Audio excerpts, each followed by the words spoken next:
So now what I want to do is look at it from the front. And I have this shape, and now what I want to do is capture this shape, this characteristic curve shape, which is going to go through there. So I'm going to use the polyline again. And I'm just putting in a few, not a lot, but a few curves. And I want to end it right about there. Okay. And again, that's probably going to match up with the other from the bottom. Let's just look at this. Oops, that's been, I just have to go back a view here. So this just makes it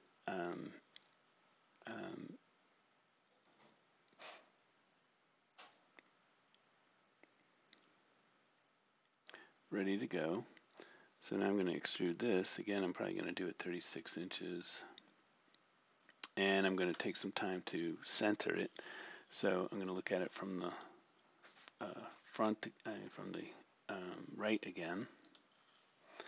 And I'm just going to slide it over a little bit, changing to the selection tool, moving over. Okay, so now I have two pieces, and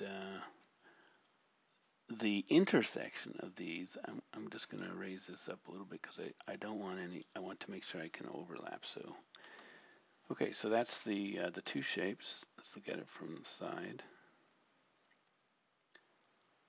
And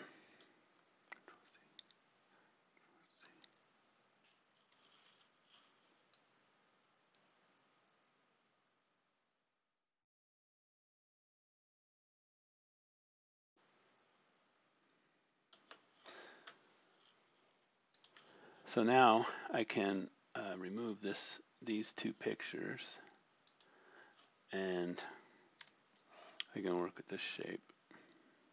Okay. Now, rather than remove them, what I'm going to do is add a new layer instead. So I'll call this images. And I will move these images down to that layer. Okay. And I'll turn that off. And that way I don't have to have the images but I'm keeping them in place. So I don't have to work with them, but I'm just going to keep them in place. So now I'm ready to do this intersection between the two shapes. And the tool for that is called Analysis, and it's the Analysis tool in proximity mode. And all you do is click on each of these in turn, and what you get is a shape.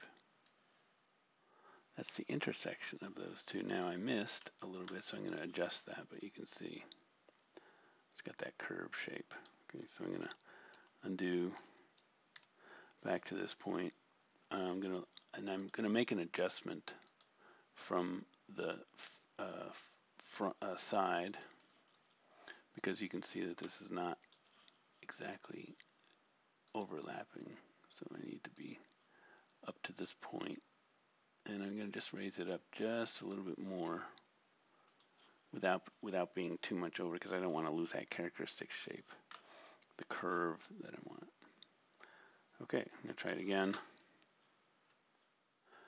with the Analysis tool, clicking once here and once here. And now I should have that whole thing in place. There we go. That looks pretty good. So I'm going to undo back to that so it stays in position, because it's roughly where I want it to be. I'm going to look at it from the front, and it looks like it is very nicely in place. Now I would have to do that again for the interior curve. I would have to just make another extrude like this one, and I might just do that by reshaping. It would probably be not quite the same shape, but just to save time, I'm going to choose this right shape, look at it here, and going to just move it in a little bit this way, move it in a little bit this way, and then I'm going to move it down, and just doing this by eye a little bit. And the other thing I need to do is to clip this. And so what I want to do is enter the shape by editing the extrude. And then I'm going to clip here using the clip tool. I want to find this corner and clip it across using this line mode of this clip. Just going to clip these two, hopefully, in place. And there's one, and there's another. And now that I've done that, I should be able to do the analysis again on those two to get the other paths. So I'm going to try this with this, and there's my other shape.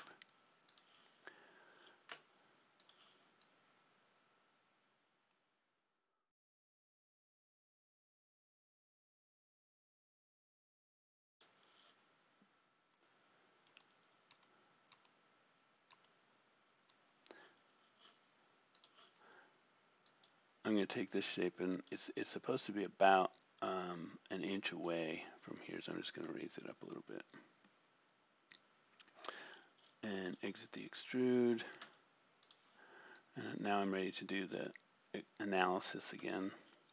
So I'm going to choose the analysis tool, first mode, proximity mode, clicking here, and I'm going to get that second shape, which I can use for the extrude along path. Okay. So I think I'm done with these two shapes, so I can delete them, and we can see we're moving along pretty well.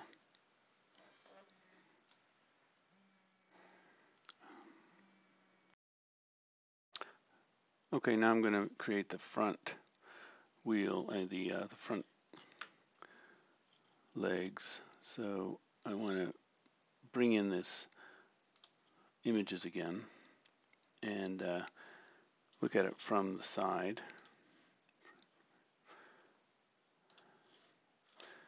And there's a slight curve here that I want to try to capture.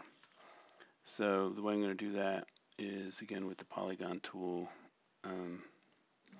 and using the screen plane in the layers so that I can draw with it. And I'm going to try to capture by clicking the Z key to capture right here for the start, and then down below here a little bit I'm going to capture the Z key again right here, trying to follow along, and Z key again right here, and then the last one will be about right there.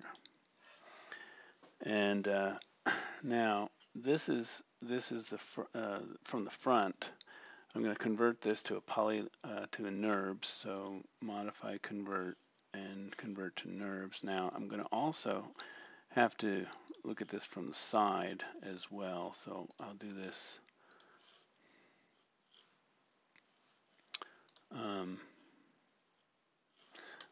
I need to show this from the side. So lost where these are. So I just have to switch from the view here. It's right here, so I just want to just transfer that to the other layer. So I just moved it to the other layer so I can see both these things together. And so I'm going to bring this a little closer so that it makes some sense. And then now that it's a NURBS curve, take a look. What I want to be able to do is be able to pull it out or in, following it in this direction now. So let's just see when I show the image with it, like this. So it's just a matter of editing it a little bit, moving this corner out a little bit. Rather than moving in the working, I guess I could work with the screen plane like this. So rather than working here, I can choose X or Y. I'm just going to tip it slightly, just a little bit. Just keep it in the middle, and then keep this one also in the middle. So I'm going to start. Actually, what I want to do is put another extension. This is fairly straight until it comes down to about here. And then it starts to curve, so then I can do this kind of like that. I'm going to choose the Z key again so I can get more or less on there. And I'm going to pull this back. I'm having trouble with snaps, so I'm using this to capture that. So that's this view. And then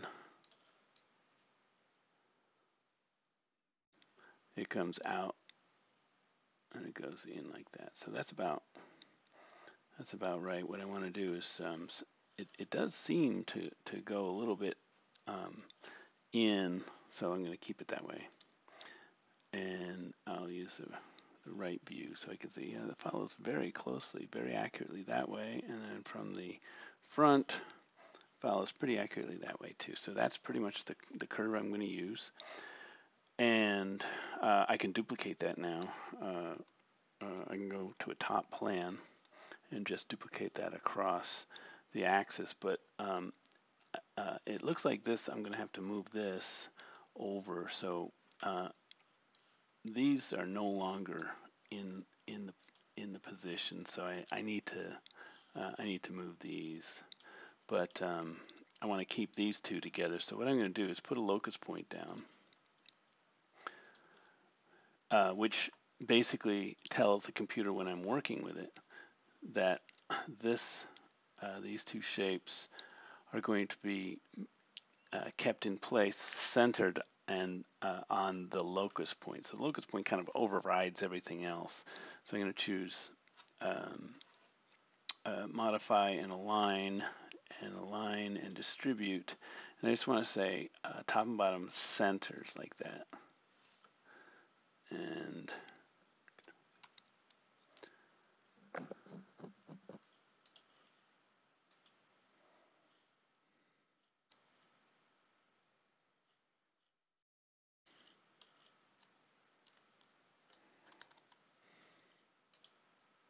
so that one looks right. And I've got whatever is happening with this. It's a group, so I'm just want to ungroup it. And I've got 10 NURBS curves, and that's probably the reason why. So with all of these selected, I'm just going to choose Modify, Compose. And that makes it a single NURBS curve. Not sure why this is coming out like this, but I'm just going to, what I want to do is, it's a single NURBS curve, so it should be fine. I think it just needs to be reset. And I want to look at it. It's still got this, got a bit of a problem here, so I'm going to look at it from the top plan. And now it's been reset, so sometimes you have to do that. So I'm going to